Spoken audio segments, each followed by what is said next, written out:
I like the Assemblies. William MacDonald. Mr. William MacDonald of San Leandro, California, is a widely known Bible teacher and the author of numerous books, booklets, tracts, and study articles. Pardon me, but I just happen to like the Assemblies. It seems almost countercultural to say something like that. The in thing is to badmouth them, to highlight all their faults and failures. There are plenty of critics who pontificate on what is wrong with the Assemblies. Maybe it's time for someone to step forward and say what is good about them. I'd like to be that person. Let me tell you why I like them. I like the weekly remembrance of the Lord in the breaking of bread. For 50 years I have sought to remember the Lord every Sunday at the communion table, and it has never lost its charm for me. There is something special about a meeting where our beloved Lord is the sole attraction and the central object of worship. No wonder that when people leave an assembly for a different type of fellowship, they invariably say, "I do miss the worship meeting." It makes me sad that they ever left it. The assembly has endeared itself to me because I have seen Ephesians 4 verse 12 practiced as nowhere else. Gifts were given for building up the saints for the work of the ministry.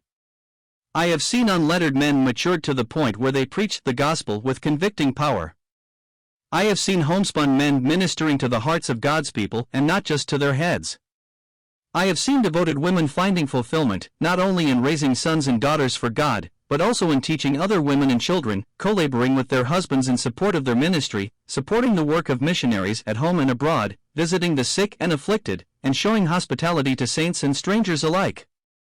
I have seen young men encouraged to exercise their gifts in a way that would never happen in the average church. Many prominent evangelical leaders give lip service to Ephesians 4 verse 12, and some even commend the Assemblies for the way they practice it. One of the glories of the Assemblies is their steadfast refusal to divide an equal brotherhood into clergy and laity. To gather to the person of Christ rather than to a charismatic preacher is divine both in principle and practice. The New Testament teaches a plurality of elders and never a one-man ministry. But assemblies who preach and practice this will always be speckled birds in the Christian community. There is a certain measure of reproach to being in an assembly of this type, and those who cast in their lot with the assemblies better be prepared to bear it. I like the fact that each assembly is autonomous, responsible to the Lord alone. There is no headquarters on earth, no humanly ordained heirarchy, no organization coming between the head and the body. This impedes the takeover of assemblies by liberalism, alien doctrines, or dictatorships. The financial policies of the assemblies are commendable. It is extraordinary that in most fellowships, there is only one collection offering a week. And yet that one offering taken without fanfare or begging helps support Christian ministries at home or abroad. Traditionally, full-time workers have looked to the Lord alone for the supply of their needs without publicizing those needs. The world cannot say of the assemblies what I say of Christendom in general: all the church wants is your money.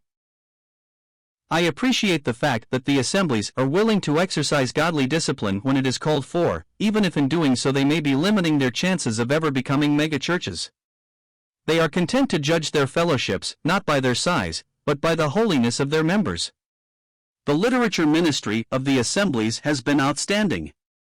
Perhaps this has been their main contribution to the evangelical scene. The writings of Darby, Kelly, Mackintosh, Vine, and a host of others have exerted a profound and beneficial influence throughout the world. Some years ago the librarian of a Christian college attempted to compile a bibliography of Brethren writers. He later despaired of ever finishing the project. And mention must be made of the missionary movement associated with the assemblies, a movement that is all out of proportion to the number of local fellowships supporting it. Other people have other reasons for liking the assemblies, some quite unexpected. For instance, a sister who recently came into fellowship after years of church hopping said she was delighted to be in one with male leadership. That was a strange note to sound in a day of women's lib. Probably few groups engage in as much self-criticism as the assemblies. Frankly, I feel it is grossly overdone, causing impressionable people to be unnecessarily disenchanted and turned away. Criticism comes best on the back of praise. It's time we balance the two. The foregoing does not mean that I am satisfied with the status quo. I recognize that there are areas in which we need to improve, such as evangelistic outreach and development of leadership in the assembly. While unalterably committed to biblical principles, I recognize the need for changing methods from time to time. I agree that some of our people, including the young people, have legitimate concerns and need to be heard. But instead of calling out the wrecking crew, we need to roll up our sleeves and tackle the problems. Give us men who will show us how to do a constructive job rather than armchair generals who blackball the assemblies or bail out altogether. And those who draw their support from the assembly should demonstrate a measure of loyalty and avoid any appearance of biting the hand that feeds them.